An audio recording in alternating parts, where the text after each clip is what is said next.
here we go. Welcome back. Episode 7 of UnHammered with myself, Brantt Myhres, as the host. And welcome to all of you that are watching or listening in your car, or whether you're working out or whatever you like to enjoy for podcasting. Myself, I guess it's been, what has it been now? Couple weeks, right? And we always chat about early on, did you guys do anything for your sobriety in the last couple weeks? And yeah, man, I fucking, it's just sort of the same old for me. Prayer, meditation, recovery meeting, and tried to reach out to some sober people, and took care of my son, and trying to be the best dad that I can to that little guy, Kane. And that actually gives me, it helps my recovery. It helps my recovery when I'm a present father and I'm around for the, he's only 3.5 years old, right? And, he depends on me. And so I'm there for him, and wouldn't be possible without staying sober, for sure. So yeah, let's see what you guys did the last couple of weeks, and hopefully you hung in there. And if you didn't, that's okay too. Believe me, that is perfectly fine if you didn't hang in there. Because I've not hung in there all the time. As we're going to get into in this episode, important topic to my heart. But I'd be remiss if we didn't bring up, people call him Hammer, nickname Hammer, but his name's Sheldon Souray, and he was on the podcast last week. And what did you guys think? I had such a fun time chatting with Sheldon, and he was in Vegas at the time, and as I've mentioned prior, I guess I don't know if it was spoiled myself, because I didn't have plans to have a guest on this show. I just wanted to sort of do it solo. But anyways, been sort of spoiled having, a few really cool individuals on. And when I asked Sheldon if he'd come into LA, he flew right away. He booked a flight and met me there and spent the night, and yeah, it was amazing. And he's just one of those guys that, as I mentioned prior, that I could just go on for hours and talk to. We have just so much in common. And I just said to him, it's hard to believe it. At 47 years old, he had a baby boy, and that's how old I was when I had Kane. So our kids are like almost the identical age apart as me and Sheldon are. 2.5 years, something like that. So, yeah, it was awesome. And Sheldon got into, me and Sheldon, sorry, not just Sheldon, but me and Sheldon got into quite a bit of stuff on that podcast. And one thing was the Edmonton Oilers situation that happened. Guys, this was a long time ago. It was in 2000, and I don't know if it was 7 or 6 or 8, but anyways, it was a long time ago. And that organization, I want to clarify, has been, as far as I can tell, just A+, like incredible organization to play for. Great city. The fans, as you saw, as the cup run. They went to the final, and the arena's amazing. But shit happens in hockey. Shit happens in the National Hockey League. Not everything's fucking rosy. Not every general manager is a good guy. They're just not. Not every coach is a nice guy. Some of them can be, arrogant assholes. And I guess, when it came to Sheldon's situation, Mr. Tom Rennie, I'm sure, well, I don't know, maybe he wouldn't, but you'd think he'd want to handle that one differently. Because, hey, listen, I didn't, I was talking with a friend and I'm trying to think of like how many times in my career was I disrespected by a coach or a general manager. And can really only think of one. There was a guy in the minors when I played for Milwaukee. I wanted to fucking punch him out. I wasn't in the best frame of mind, granted, but just the way that he treated me. What was his name? I can't remember, but he coached me in Milwaukee, and I didn't like that guy. But there was another guy in the Boston Bruins organization. So we're talking over 20 years ago. It's 2024. This happened in 2002, I believe, 2003. So it's a long time ago. Again, 2 decades. People move on and change, right? And the Bruins, again, Class A organization. The guy that coaches that team, Jim Montgomery, I have nothing but respect for that gentleman. Really like Monty and what he's done there, and obviously, really like what he's done off the ice more than anything. Really proud of him. But anyways, there's a guy named Robbie Ftorek, and this was back in 2003. And anyway, so I'm playing for Providence, and Mike Sullivan, who coached the Penguins for I don't know how many years, long time, he was our head coach, and he said to me, Myhres, you're going up to Buffalo. And I knew that PJ Stock got his face broken by a guy named, I think it was Eric Bolton or Rob Wright. One of the two broke his jaw. So I got the call, and I was all excited. It was like halfway through the year. I was fucking fighting everybody, and I get the call, I'm going to Buffalo. So I fly into Buffalo, and I go right up to Eric Bolt and say, Bolts, we're going. He goes, Myhres, no, I got the red light. I can't fight you tonight. I'm like, fuck off. We'll go in the, he goes, I'll go you later. I'm like, yeah, whatever. Anyway, so Bolts, the third period comes around. We're beating them by like 5 goals. I'm like, Bolts, you ready? He's like, no, I'm not going to go. So long story short, Rob Ray, I go to grab him. He turtles or he goes down to his knees, didn't want to fight me, whatever.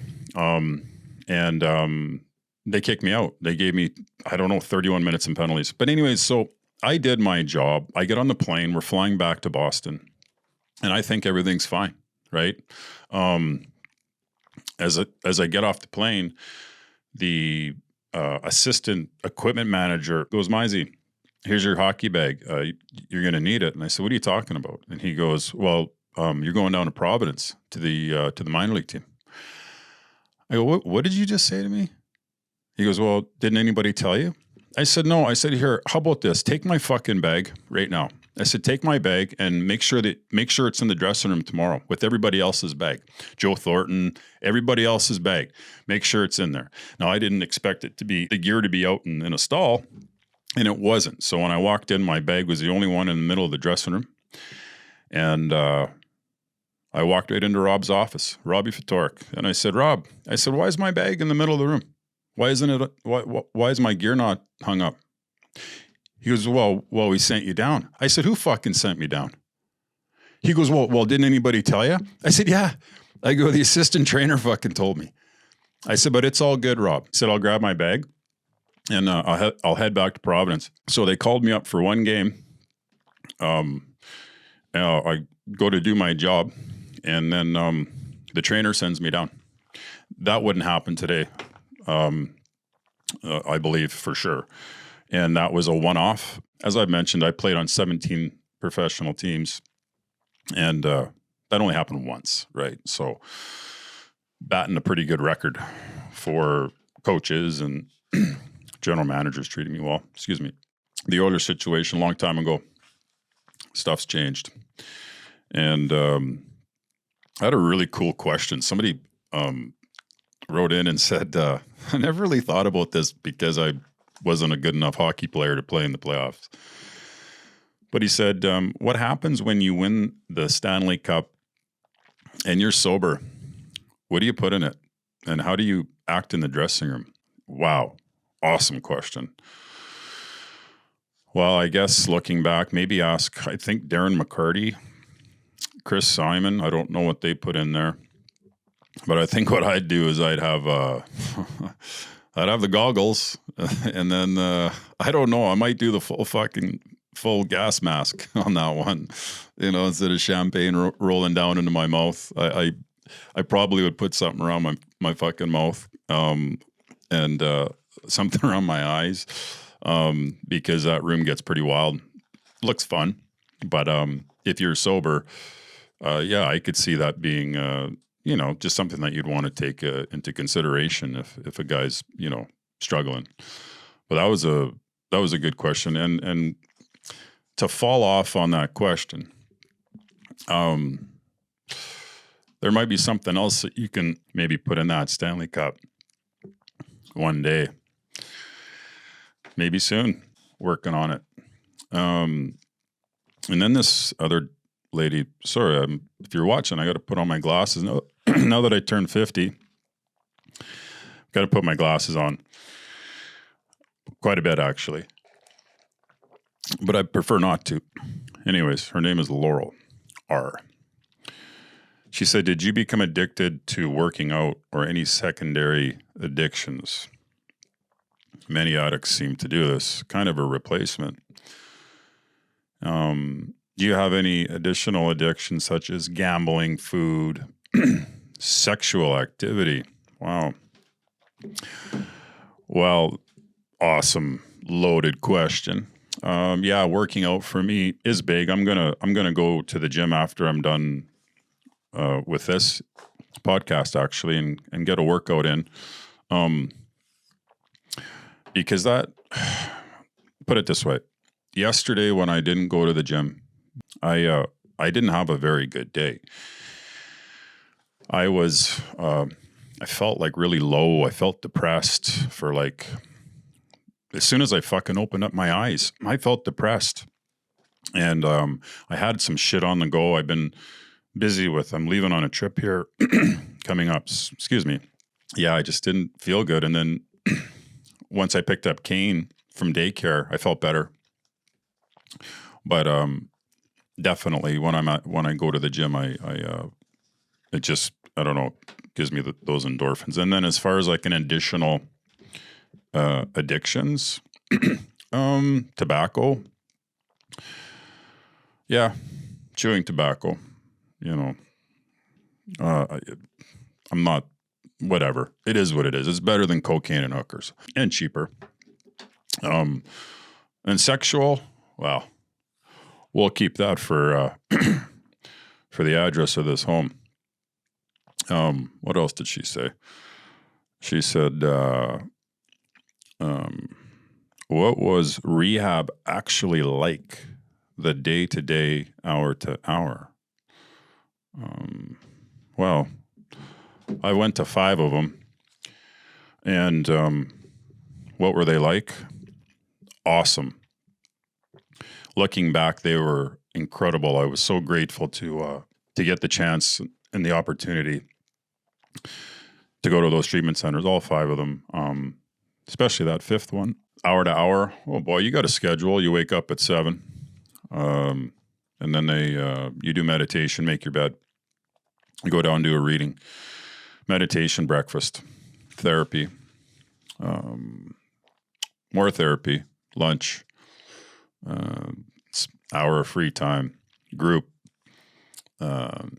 dinner, and then AA meeting.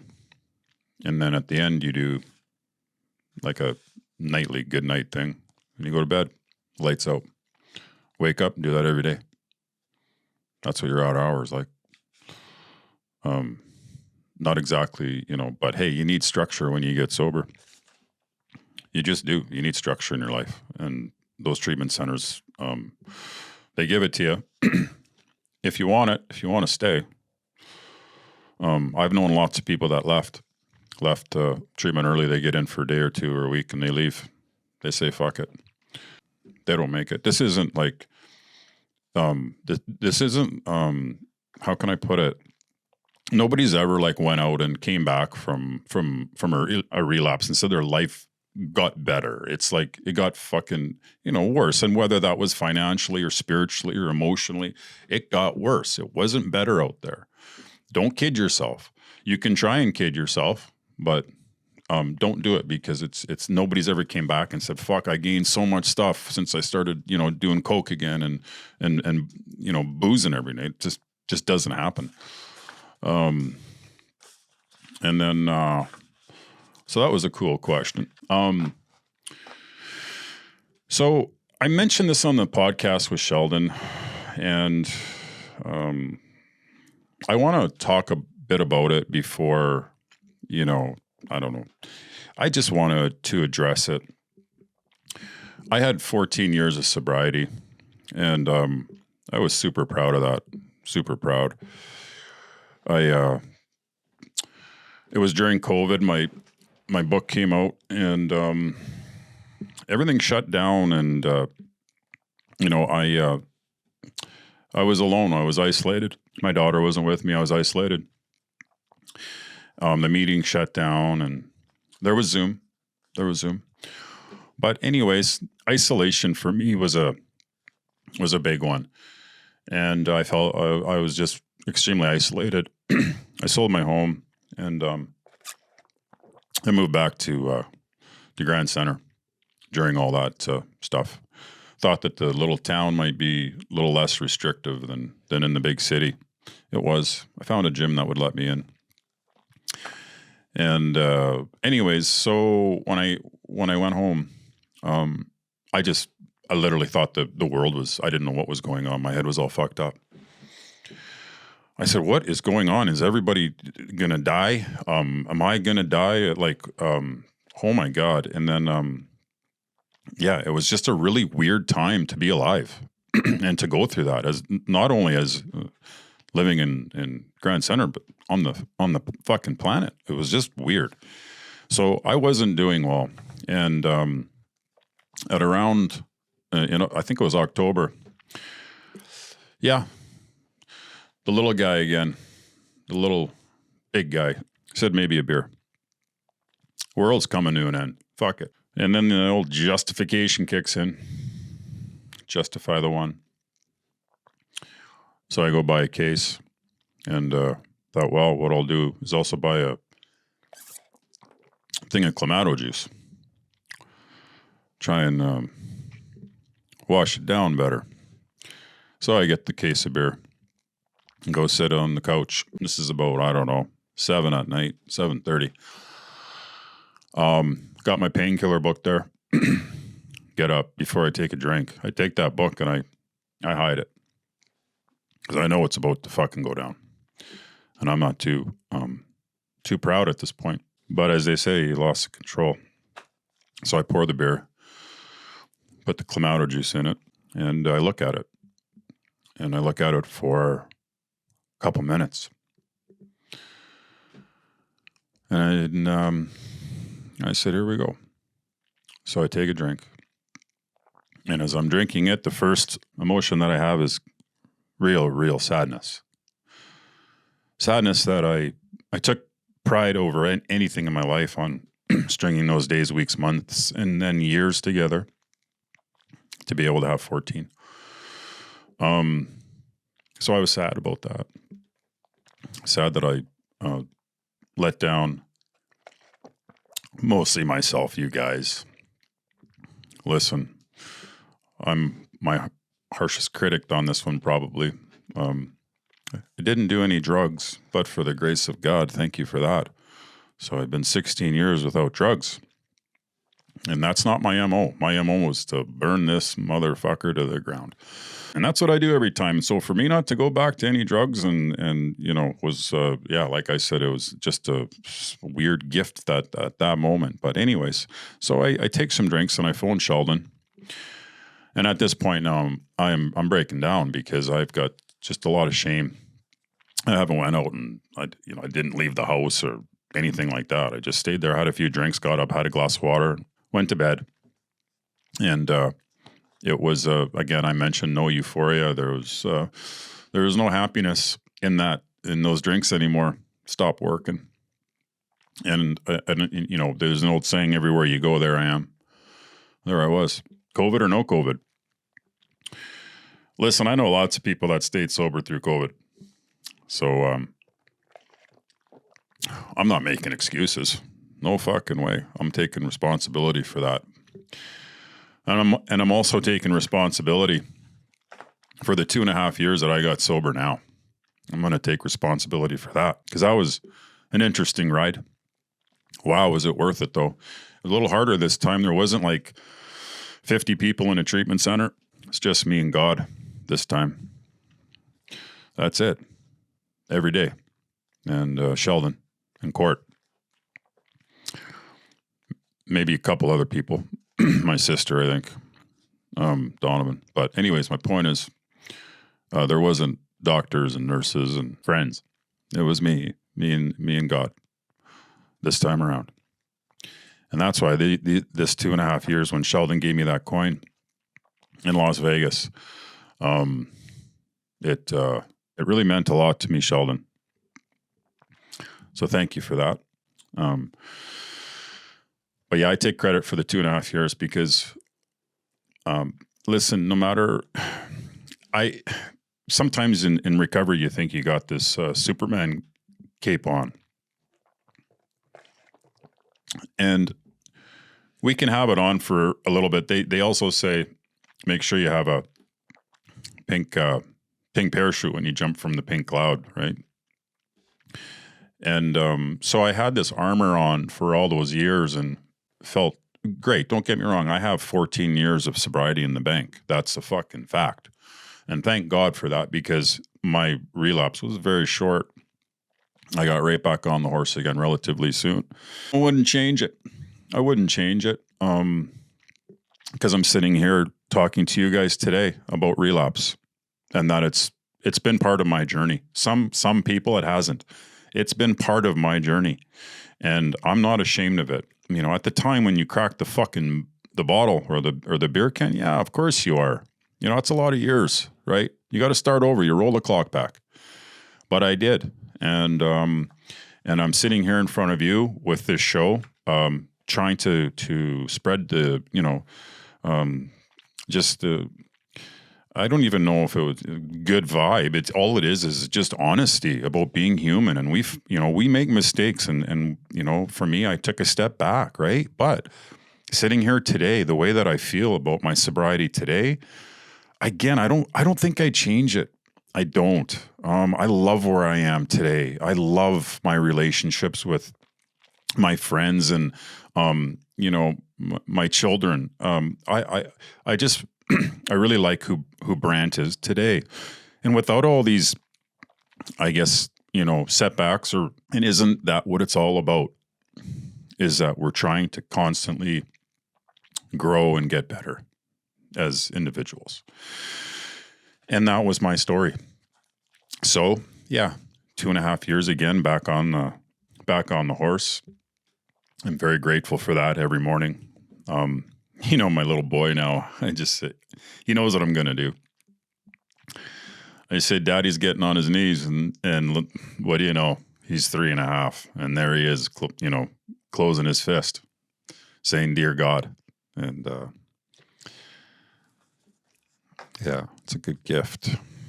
Good gift for him to see his father humble like that. So anyways, relapses, in my opinion, don't be ashamed of it. Keep coming back, man, as they say. Thank God that's the case for me. Keep coming back.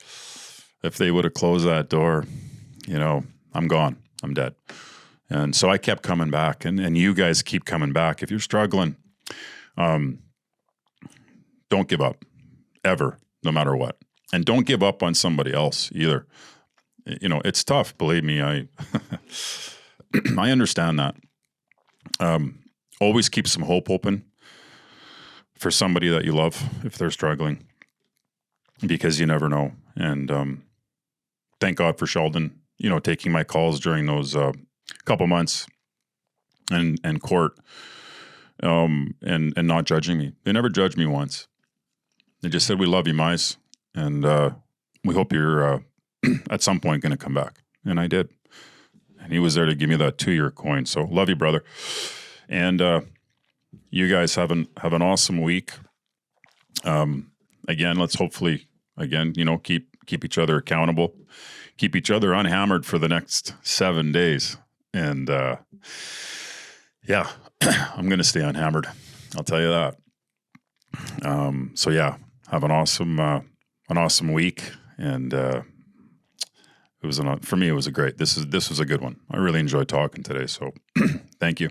Have a good one. Take care. When it all goes slipping away.